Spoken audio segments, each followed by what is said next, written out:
The United States appears to have shelved an all-or-nothing approach to North Korean denuclearization as U.S.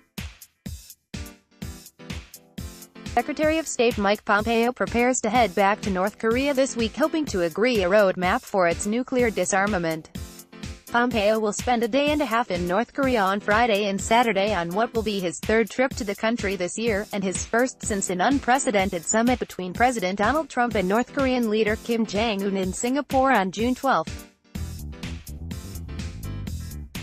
It will be Pompeo's first overnight stop in the country, with which the United States had remained technically at war since the 1950-53 Korean War ended in an armistice, not a peace treaty. At the Singapore summit, Kim made a broad commitment to work toward denuclearization of the Korean peninsula, but has made no mention of how or when Pyongyang might give up a nuclear weapons program that threatens the United States and its allies. U.S. officials have since been trying to flesh out an agreement critics say is short on substance and map a route to a deal that might live up to Trump's enthusiastic portrayal of the summit outcome. U.S. officials, who spoke on condition of anonymity, said there had been no sign of a breakthrough and little progress towards even defining the key terms of any agreement. What has been seen instead is an apparent softening in the Trump administration's approach, in spite of what U.S. officials say are intelligence assessments saying that North Korea is continuing to deceive Washington about its weapons programs.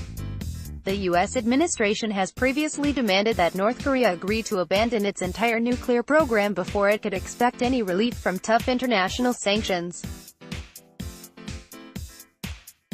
Ahead of the Singapore summit, Pompeo said Trump would reject anything short of complete, verifiable and irreversible denuclearization, but following talks on Sunday between the U.S. envoy Sung Kim and North Korean counterparts to set up Pompeo's latest Pyongyang visit, this CVID mantra appears suddenly to have disappeared from the State Department lexicon. It says pressure will remain until North Korea denuclearizes, but in statements this week, has redefined the U.S.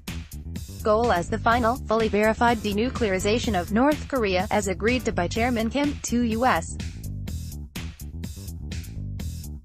officials said the Trump administration had stepped back from its CVID demand on South Korea's advice. The South Koreans, who have been pursuing their own talks with North Korea, argued that step-by-step negotiations were more likely to be successful than insisting Pyongyang yield to all U.S. demands before any concessions. There was also a realization, one official said, that maintaining Chinese and Russian cooperation over North Korea would be more problematic if the U.S. stuck to an all-or-nothing posture. The officials said that the North Koreans had largely refused in talks with Sung Kim to respond to attempts to define the key terms of an eventual agreement, including the words complete, verifiable and irreversible. The choice was either bend it or break it, one of the officials said.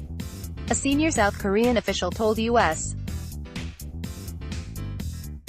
officials in a meeting in Washington last month that the U.S. side should stop pressing for CVID, which North Korea saw as a recipe for unilateral disarmament that would leave it vulnerable to regime change, according to a source familiar with the discussions. The South Korean official suggested that the U.S. instead refer to mutual threat reduction, the source said.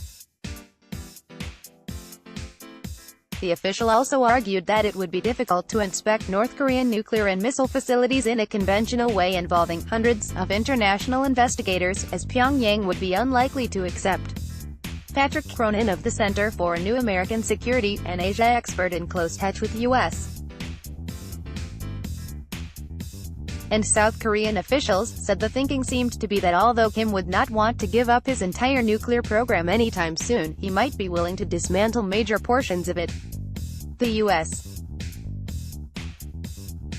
may be exploring the degree to which he will dismantle major programs within the coming months, and if dropping some language to do this is required, Washington seems willing to do that at this point, he said.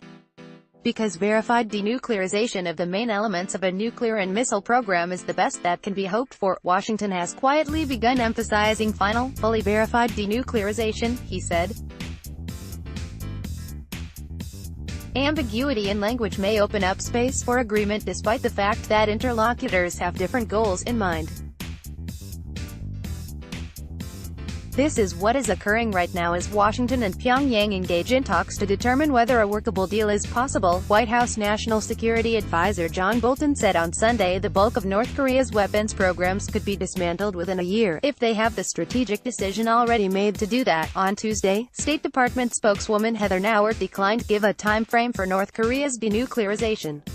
"I know some individuals have given timelines. We're not going to provide a timeline for that," she said. "A lot of work is left to be done, certainly.